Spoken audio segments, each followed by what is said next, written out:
তথ্য এবং যোগাযোগ প্রযুক্তিতে অর্থাৎ আইসিটিতে আমরা মাল্টিমিডিয়া কিভাবে ব্যবহার করি, কিংবা আমরা আমাদের দৈনন্দিন জীবনেও মাল্টিমিডিয়া কিভাবে ব্যবহার করছি আমরা সেটা এখন দেখব। মাল্টিমিডিয়া কি কি আমরা দেখেছিলাম? টেক্সট, অডিও, ভিডিও, অ্যানিমেশন,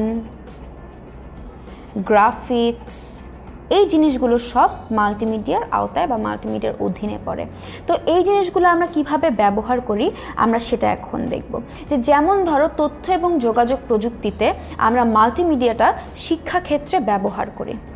তো শিক্ষায় আমার এই মাল্টিমিডিয়াটা কিভাবে ব্যবহৃত হয় আমরা দেখেছি যে অডিও, ভিডিও এগুলো মাল্টিমিডিয়ার আওতায় পড়ে। তুমি এখন 10minuteschool.com-এ আমার সাথে এই যে ভিডিওটা দেখছো, এখানে তুমি ভিডিও দেখতেও পাচ্ছ, অডিও শুনতে পাচ্ছ, অর্থাৎ আমার কথাও শুনতে পাচ্ছ। তাহলে 10 মিনিট স্কুল শিক্ষাক্ষেত্রে মাল্টিমিডিয়ার ব্যবহারের খুব বড় একটা উদাহরণ। এখানে ভিডিও আছে, অডিও আছে, প্লাস আমাদের যে স্মার্ট বুক আছে সেই স্মার্ট বুক আসলে টেক্সটের খুব বড় একটা ব্যবহার। এই স্মার্ট বুক দেখবার জন্য তুমি এক্ষুনি আমাদের 10 মিনিট স্কুলের ওয়েবসাইটে যে স্মার্ট বুকগুলো আছে সেগুলো দেখে আসতে পারো। তো এই স্মার্ট বুকের মাধ্যমেও আমরা আসলে মাল্টিমিডিয়া ব্যবহার করে অনেক কিছু শিখতে পারছি বা জানতে পারছি, তাই আমাদের শিক্ষাক্ষেত্রে অনেক অগ্রগতি হচ্ছে। এছাড়াও এই যে আমরা দেখেছি গ্রাফিক্স, এই গ্রাফিক্সটা কোনখানে ব্যবহার হচ্ছে? এই যে তুমি এখানে 10 মিনিট স্কুলের ইমেজ বা চিত্রটা দেখতে পাচ্ছ, এই চিত্রটা তৈরি করতে মানে আমাদের লোগোটাকে তোমাদের কাছে উপস্থাপন করতে গেলে আমাদের এই গ্রাফিক্সটা দরকার।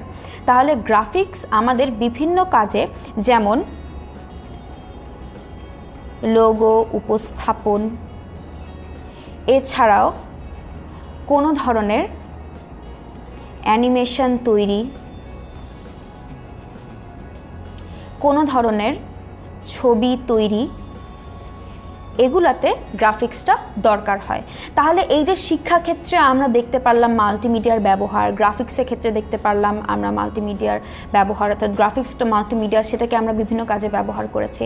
আবার টেক্সট, যেমন আমরা যদি বই লিখতে চাই, বই লেখার ক্ষেত্রে আমরা ব্যবহার করেছিলাম মাইক্রোসফট ওয়ার্ড। এই মাইক্রোসফট অফিস ওয়ার্ডের মাধ্যমে আমরা কি করেছিলাম? বই লিখেছিলাম।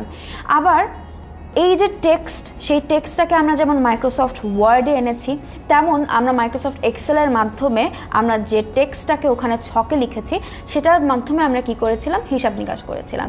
তাহলে এই ভিডিওতে আমরা দেখতে পারলাম যে তথ্য এবং যোগাযোগ প্রযুক্তিতে মাল্টিমিডিয়ার ব্যবহার কীরকম হতে পারে।